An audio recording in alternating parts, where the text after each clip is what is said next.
Cuidar e ser cuidado, um ato em mão dupla que marca o princípio das relações, colocando o não estar só como uma extensão do ser, um prolongamento do próprio corpo, definindo o ser além de suas percepções, além do eu sou. Chegar ao mundo só é possível com cuidados que ampara e firma nossos pés no chão. Saber-se cuidado acontece como uma resposta de igual teor, como esfregar uma mão na outra quando sentimos frio. Vamos conversar um pouco?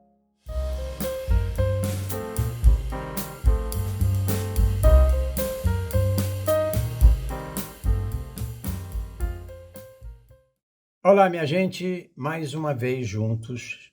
Eu aqui, Dácio Vilar, coordenador do projeto CEF, o Centro de Estudos e Formação para o Envelhecimento, mas conversando sobre aquilo que nós nos propomos, sobre aquilo que nós colocamos como sendo a nossa tarefa, a nossa missão, que é entender esse novo processo de envelhecimento e levar para as pessoas o máximo possível de informação para que elas possam fazer os seus planos de vida, planejar com sua família, as famílias planejaram com relação aos seus envelhecidos e envelhecentes e prepararmos um tempo melhor para todos. Acontece que, ao ganharmos mais tempo de vida e um número maior de pessoas e chegarmos ao que é considerado hoje a longevidade humana, nós encontramos um mundo despreparado.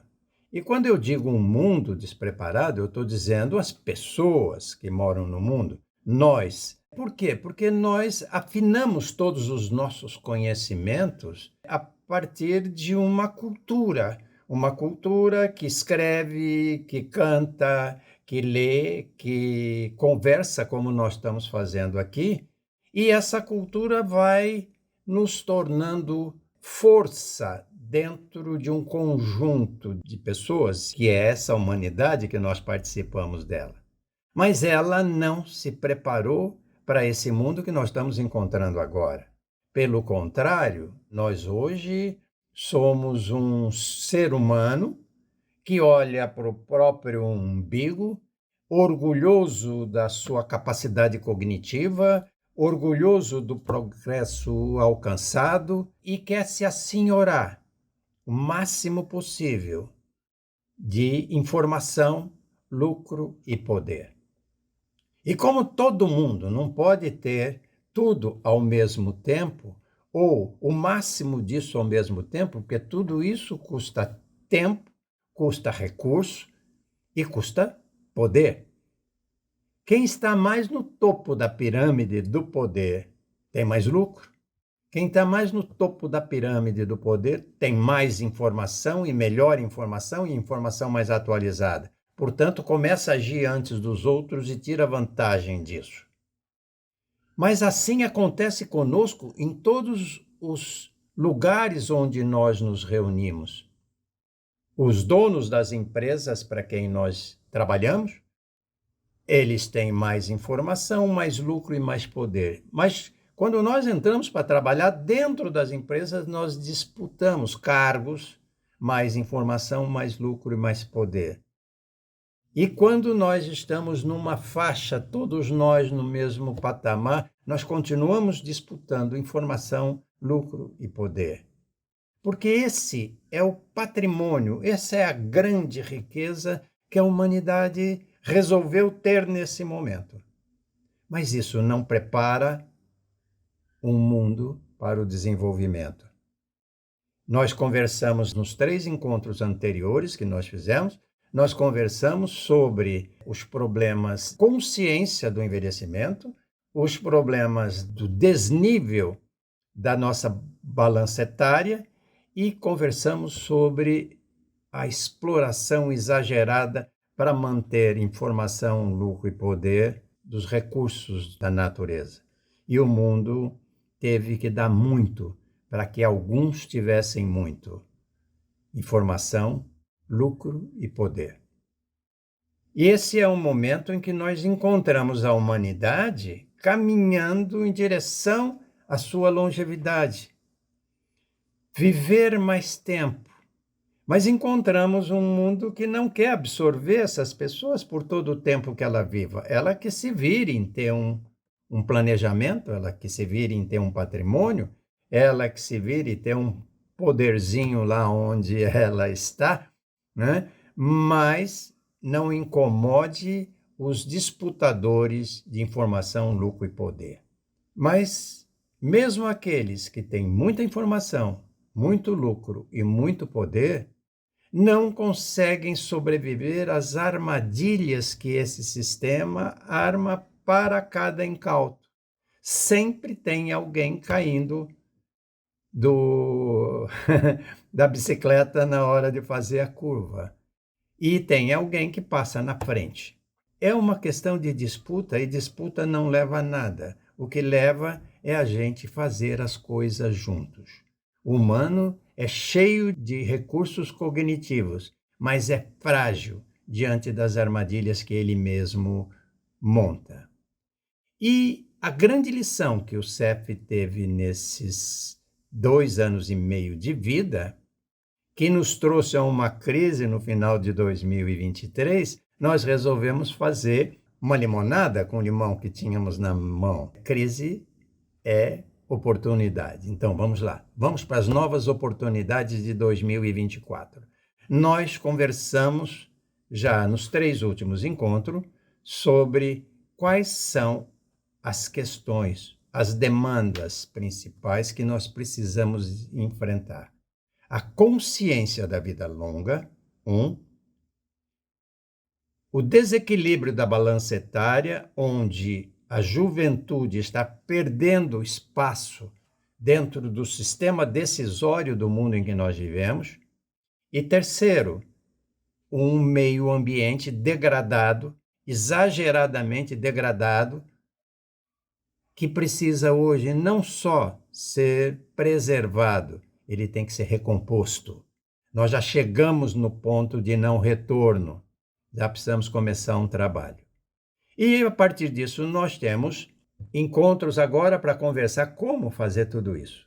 Mas nestes 2 próximos encontros, eu queria conversar com vocês sobre estarmos preparados para tudo que vier a acontecer daqui para frente e que pode nos tirar do caminho, pode nos colocar fora da busca dessa longevidade, tanto por vencimento data de vencimento, né? Como também por alguma doença, por algum mal que a gente não consiga curar. Afinal de contas, nós estamos tendo a nossa vitalidade reduzida dia por dia. E vai chegar um momento em que essa média não vai sustentar essa estrutura, nem a física e nem a mental. E é hora de nós começarmos a sair de campo, dar espaço a outros, tá? Mas para isso, nós precisamos saber que nós vamos ser cuidados e nós vamos ter que cuidar também no caminho. Então, esses 2 encontros que nós vamos fazer agora, próximos, de hoje e do outro, é sobre o cuidar. Parece que tudo começou nessa questão do humano, né? Porque a gente quer conversar sobre de onde vem a nossa necessidade de cuidados. E parece que tudo começou com a chegada expressiva dos mamíferos nesse mundo, no processo evolutivo biológico. Antes, nós tivemos seres enormes, imensos, dinossauros e outros parentes deles, que não davam possibilidade de vida a nenhum bichinho mamífero fora da sua toca. O pouco que existia muito escondido. Mas com a extinção de um grande número de predadores, o mamífero começou a despontar como uma das raças principais. Vocês veem que a natureza não chora as suas perdas, não chorou os dinossauros, simplesmente os substituiu. E se nós continuarmos degradando a natureza como está acontecendo, a natureza não vai chorar a nossa perda, simplesmente vai nos substituir.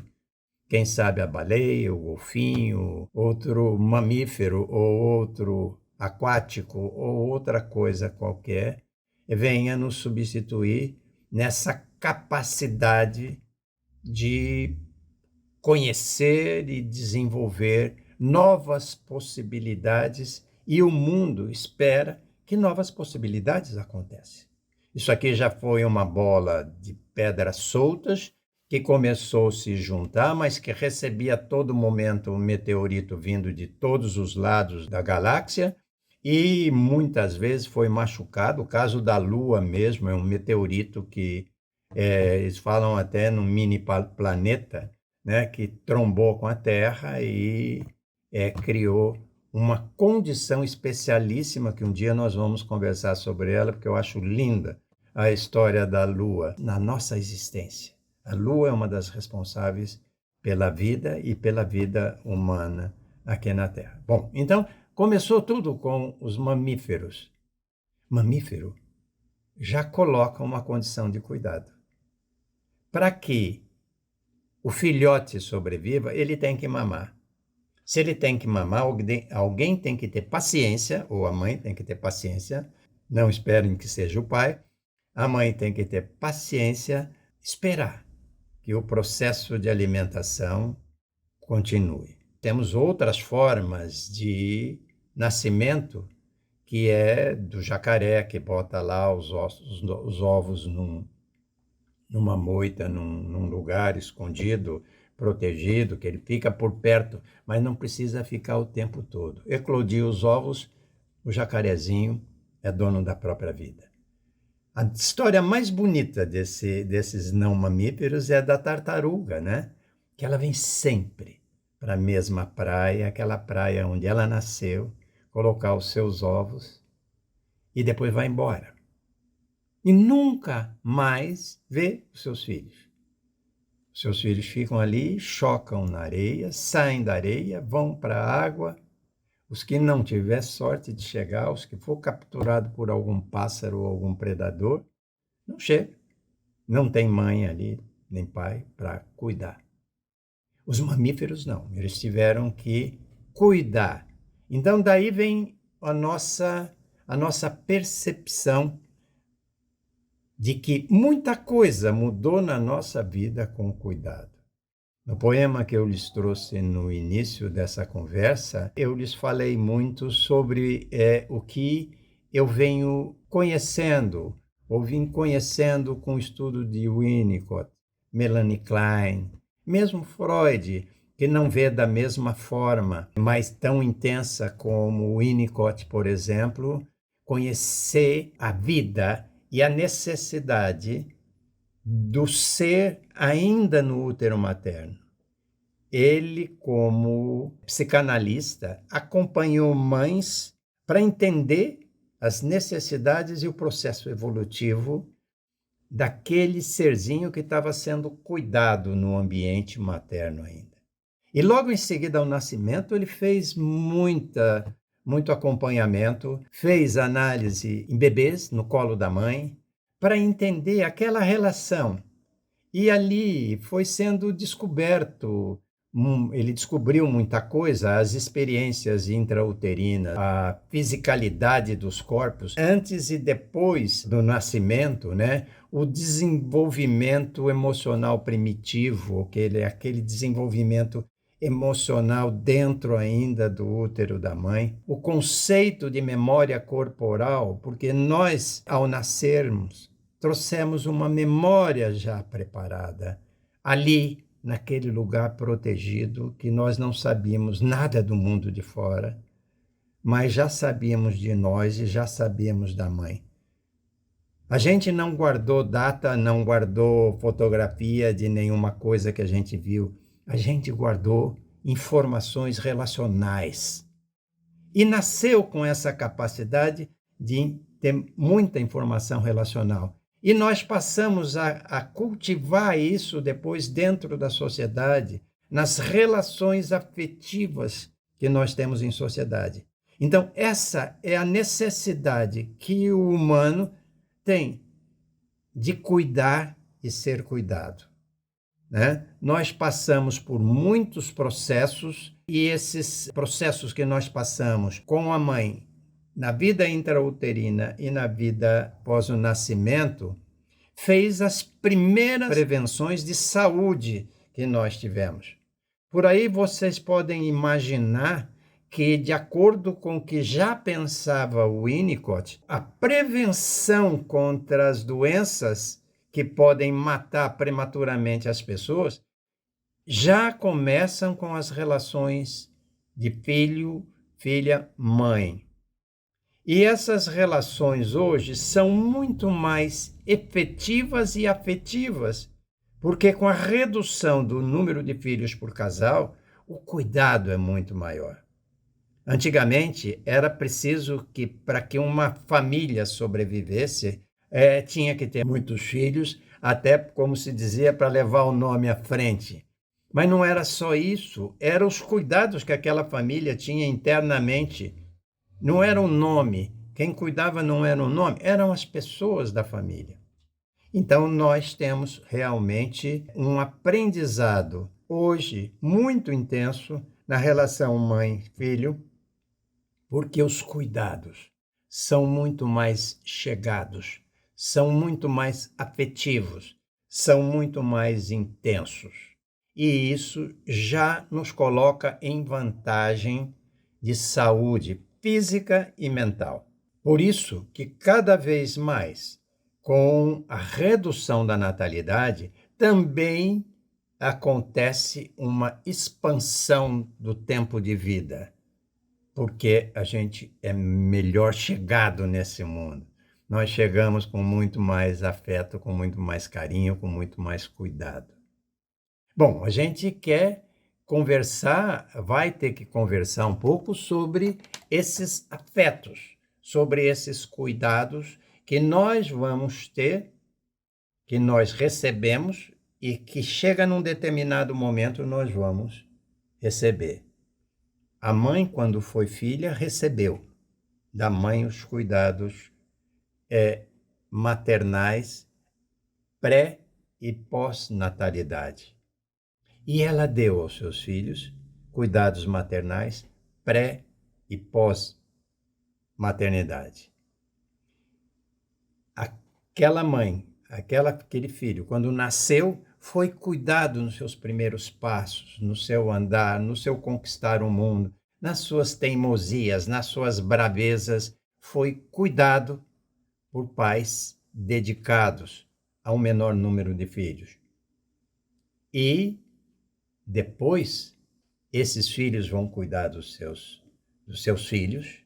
E mais um pouquinho à frente, existe uma outra forma de cuidado, que é aquela que nós conversamos no último verso. O cuidado que é dado de troco. Quando sente frio, esfrega uma mão na outra para esquentar. É o cuidado dos filhos com os pais no momento em que ele ultrapassa todos os seus recursos vitais no envelhecimento e precisa ser cuidado até os seus últimos momentos. Então, esse cuidar do ser humano, ele atravessa a vida inteira. Nós gostaríamos que a nossa sociedade já há algum tempo tivesse cuidando do fato de que vai haver um envelhecimento, do fato de que vai haver uma redução na natalidade e que os que nascerem ou os que nasceram têm um valor muito grande. A minha juventude foi chamada de esperança da nação, né?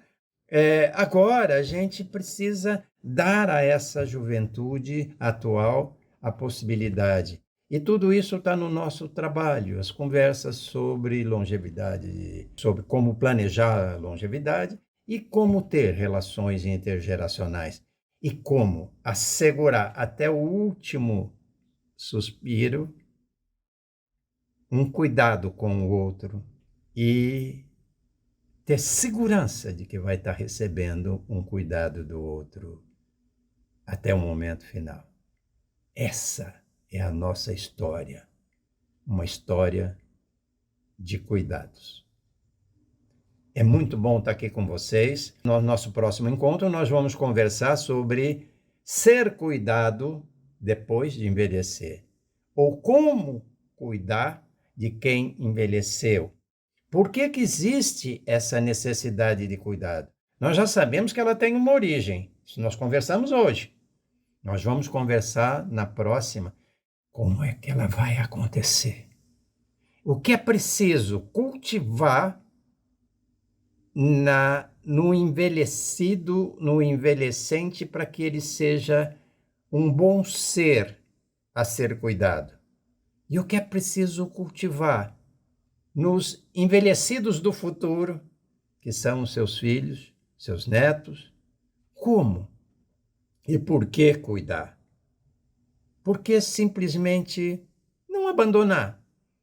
Como a tartaruga abandona o ovo na praia. E se chegar ali um bichinho que gosta de ovo de tartaruga, vai encontrar uma abundância ali, sem ninguém para defender, sem ter que enfrentar nenhum protetor daquilo. Então, nós vamos conversar na próxima sobre não sou tartaruga, eu vou ser protegido e cuidado até o último dia. Minha gente, é um prazer. Por favor, se inscrevam no trabalho. Ele está mudando um pouquinho de cara agora. Eu estou procurando novos assuntos, novas informações, novos conceitos, porque nós vamos ter muitas alternativas nos caminhos para a longevidade e vamos trilhar caminhos que nós não conhecemos. Um ou outro japonês, canadense, norueguês já transitou para lá dos 100 anos. Para nós vai ser surpresa. A minha geração é a geração mais 30. Nós ganhamos 30 anos sobre os nossos avós. Eu quero ver meus netos quantos vão ganhar sobre a minha geração. Grande abraço, até a próxima terça-feira.